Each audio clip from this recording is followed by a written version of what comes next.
Iba hagato ibi tokoni jamu fo ambal malla jal kala fo ka tafara iga bara yere munye ibo onya fo ambal malla jal kala onya kene to e manambalo asita sumoro ne atele figda aussi promotrice ne ka bara benno bola bara de ma wa ambe no ka musof ne ni de bola bara chama c'est ça. Alhamdulillah onya na ame fega don igo bola bara fasuku kacha abe bola bara jumen ne ke muso ku bon ame muso de bola bara la c'est-à-dire amu de safne glana amu de kalala amu de comment glana amu de usman glana amu de maquillage musorola amu de farafin jabi ani endo jabi amu de tubila amu de pâtisserie ni décoration bela jerani galado c'est ani suma bayremo voilà juni agroalimentaire. Alhamdulillah wonyana igo centre El Firdausi ambe faga do centre El Firdausi rebe soro Mali fanjume walma Bamako fanjume. OK anga atelier abi balabu ambe a station et aussi ambo kofelala ni yɛrɛ sera bala bugu ni ɲininkali kɛ station et aussi be ministre et aussi majigati ni ɲininkali kɛ no mɔgɔ bɛ sira bila I kɔrɔ kana fanga yɔrɔ la an bɛ yi an sigiyɔrɔ bɛn bɛ yen na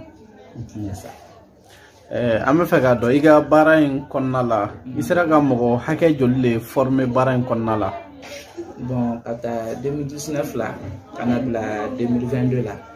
an ye muso min former an ka bolola baara la a bɛ 2700 muso ba fila ni kɛmɛ wolonwula. Voilà an y'o former bolola baaraw an ka télé kɔnɔna la yan. An bɛ fɛ ka dɔn baara in kɔnɔna la I ye gɛlɛya jumɛn sɔrɔ baara in kɔnɔna la. Bon baara in kɔnɔna la n bɛ se k'a fɔ an ye bon baara kɛra cogo kɔni gɛlɛya b'a la I n'a fɔ nɔgɔya b'a la. Bon n bɛ se k'a fɔ n ye gɛlɛya min sɔrɔ au début yanni k'a lakodɔn a ma nɔgɔ. A daminɛ la yani mɔgɔ ka da I la kana formation k'i ka yɔrɔ la o ka dɔn k'i bɛ baara ɲuman kɛ o de ma nɔgɔ parce que f'i ka welewele caman da fo I ka baara kɛcogo yira mɔgɔ la k'u la convaincre kosɛbɛ u yɛrɛ ka dɔn k'i ka baara tagabolo ka ɲi ka sɔrɔ I kan ka formation na. Je peux dire o de kɛla an ma gɛlɛya dɔɔni sinon à part ça quand même depuis an y'a daminɛ fo bi an ma aussi gɛlɛya ba y'a la fɔlɔ. Baara in daminɛ ani bi cɛ I ye fɛn jumɛn de diyara ye baara in kɔnɔna la. Bon mun diyara ne ye le fait que ne ye musow former le fait que ne bɛ ka musow former o de ka di ne ye le fait que ne bɛ ka ye musow bɛ ka se ka dɔ k'u yɛrɛ ye u bɛ ka bɔ sokɔnɔna sigi la u tilala formation na u bɛɛ cɛsirilen don u bɛɛ ka métier b'u bolo bon o yɛrɛ de ka di ne kosɛbɛ parce que ne yɛrɛ kɔni fɛ o ye jɔyɔrɔ belebele ne yɛrɛ bolo jamana in kɔnɔna la o ye ne yɛrɛ ka contribution ye parce que n'i ye muso kelen former c'est comme si I ye jamana bɛɛ de dɛmɛ voilà donc o de ka di ne o de kɛra ne yɛrɛ ka nimisiwasaw kɔnɔna la kosɛbɛ. I ka nin baara in kɔnɔna la yalima dɛmɛbaga b'i la. Non pour le moment quand même dɛmɛbaga tɛ n na an bɛ ka nin baara in kɛ pour que ka muso dɛmɛ an ka se ka dɔ k'an yɛrɛ ye n kelen de bɛ ka nin formation ninnu di n kelen de bɛ ka nin baara ninnu kɛ pour le moment mais n ma dɛmɛbaga sɔrɔ fɔlɔ parce que n ye fɛn o fɛn fɛnɛ kan bɛ se ka nɔ bɔ a la. Mɔgɔ dɔ bɛ na nin kumakan in mɛn a b'a fɔ ko tiɲɛ na nin baara in ka di a tigilamɔgɔ ye yalima musaka bɛ baara in na. Oui effectivement oui musaka b'a la mais a bɛɛ ni a prix de don mais an t'a kɛ de telle sorte. Voilà donc comme je disais musaka a b'a la mais a bɛ dépend formation bɛɛ ni a prix de don formation dɔw bɛ yen nɔ a ka nɔgɔ bon an ka formation bɛɛ yɛrɛ an y'a kɛ de telle sorte ka muso dɔrɔn donc an yɛrɛ ma a gɛlɛya caman k'a la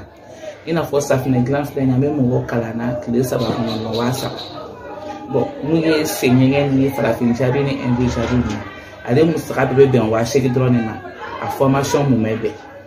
donc an b'a kɛ de telle sorte que I kɛra fantan ye I kɛra waatigi I kɛra I ye wari sɔrɔ I ma wari sɔrɔ kabini nana an ka télé kɔni kɔnɔna la I ka se ka nin formation ninnu bénéficier ka sɔrɔ a ma se ka kɛ degun bɛɛ I ma wa ka yurula fana ni I kalana I ma kala I place ban fɛ wa I jɔyɔrɔ fana b'an fɛ parce que a kɛ kun yɛrɛ de bɛɛ an tɛ kalani woloma an tɛ kalanbali woloma bɛɛ ye kelen anw bolo nɔ atelier kɔnɔna la voilà c'est ça. Mɔgɔ mun bɛ n'u sigilen don bolo dalen don u sen fila kan yalima I bɛ ladilikan jumɛn ɲɛsin u ma u k'u kunda nin centre kofɔlen kan. Bon ne bɛ mun f'u ɲɛna halisa u ka wuli an ka baara kɛ u ka wuli an ka dɔ k'an yɛrɛ parce que baara de bɛ mana bɔ mɔgɔ la an bɛ yɔrɔ min na I ko bi n'an ye baara kɛ c'est comme ni baara kɛ don o don deli o den bɛ masa la de la mais ni cɛ sigi don bɛ ka dɔ k'i yɛrɛ ye I bɛ se k'i ka fɛn caman sɔrɔ ka sɔrɔ a ma se k'i mɔgɔ wɛrɛ ka ko ye wa fana ni furu kɔnɔna la n'i bɛ baara fana n'i bɛ ka dɔ k'i yɛrɛ I ni cɛw bɛ bɛn wa I ni I buranw fana ni bɛ ɲa donc a bɛ se k'i hakili k'i ka furu kɔnɔna fana basigi kosɛbɛ o yɛrɛ dɔrɔn tɛ dɛ a bɛ kɛ sababu fana ni an ka jamana in a bɛ jɔ an bolo kɛlɛ ni jangatan b'an kan ko chômage i n'a fɔ ko an tɛ ka baara kɛ foyi foyi ko mɔgɔ wɛrɛ ka anw ka jamana in ye ka ɲɛbɔ anw fɛ moi je pense que o tɛ taa tant que ni an ma baara kɛ tant que ni an ma wuli an ka cɛsiri tant que n'an ma wuli an ka bolo di ɲɔgɔn ma tant que n'an ma wuli an ka métier in an ka ɲɛsin métier ma tant que n'an ma wuli an ka métier in kalan moi je pense quand même que mais o wele da musow ye musow dɔrɔn tɛ hali cɛw n balimakɛw n b'a f'u ɲɛna an bɛɛ ka wuli an ka baara kɛ an bɛɛ ka wuli an ka dɔ k'an yɛrɛ ni an bɛɛ wulila ka dɔ k'an yɛrɛ an ka jamana in bɛ jɔ an ka faso in fana bɛ jɔ kosɛbɛ wa jamana wɛrɛ mɔgɔw de bɛ se ka ɲɛbɔ anw fɛ ka na ma anw tɛ ɲɛbɔ mɔgɔ wɛrɛw fɛ voilà c'est ça. An b'a fɛ ka dɔn centre El Firdausi I ye musow tɔgɔ fɔ yalima cɛw kɛrɛnkɛrɛnnen don a fana kama. Awɔ cɛw bɛ da an ka formation dɔw bɛ yen nɔ cɛw bɛ participer a la I n'a fɔ kalali b'a la agroalimentaire sumabɛrɛma ninnu b'a la ani o caman bɛ na safunɛ dilan fana na voilà donc c'est pas que musow dɔrɔn tɛ mais cɛw fana ni bisimilalen don an fɛ yan nɔ an ka atelier kɔnɔna la. An bɛ fɛ k'a dɔn I ko centre El Firdausi a bɛ Bamakɔ Dawudabugu station IOC kɔfɛ yalima bolo fara wɛrɛ b'a bolo Mali fan wɛrɛ fɛ yan. Non pour le moment quand même an bɛ Bamakɔ fɔlɔ de an ma taa n ma bolo fara wɛrɛ bila a la mais a ka di n ye quand même dans les jours à venir dans les années à venir n ka nin bolo fara caya parce que musow bɛ k'an ɲininka la a ka d'u ye u bɛ fɛ ka nin formation kɛ mais comme nin wagati in na tile de bɛ ka baara kɛ an yɛrɛ donc c'est pas facile mɔgɔ kelen tɛ se ko la n'o tɛ hali région kaw Segu kaw Kayi kaw Sikaso kaw u bɛɛ bɛ ka ne wele même en dehors du pays Burkinabé bɛ ka ne wele Ivoirien bɛ ka ne wele ko n'a sɔn ni an ka nin yɔrɔ ni an ka nin bolomafara bɛ yɔrɔ tɔw la mais je l'ai dit pour le moment ka bɛ Bamakɔ yan n bɛ Balabugu fɔlɔ mais tagalen ɲɛfɛ quand même a ka di n ye n ka se nin yɔrɔ kofɔlen bɛɛ lajɛlen na kɛrɛnkɛrɛnnenya la an ka région voilà pour que an ka musow bɛ sigilen so u bɛɛ ka se ka dɔ k'u yɛrɛ ye u bɛɛ ka se k'u cɛsiri walasa an ka jamana in ka se ka jɔ cogoya min na Mali kura in bɛ sɛnɛ a ka se ka taa ɲɛ cogoya min na voilà c'est ça. Kumakan laban. Kumakan laban. Bon halisa kumakan laban ye mun ye n bɛ musow fo n b'a f'u ɲɛna u ka wuli an ka baara kɛ an ka dɔ k'an yɛrɛ fosi tɛ baara bɔ dɛ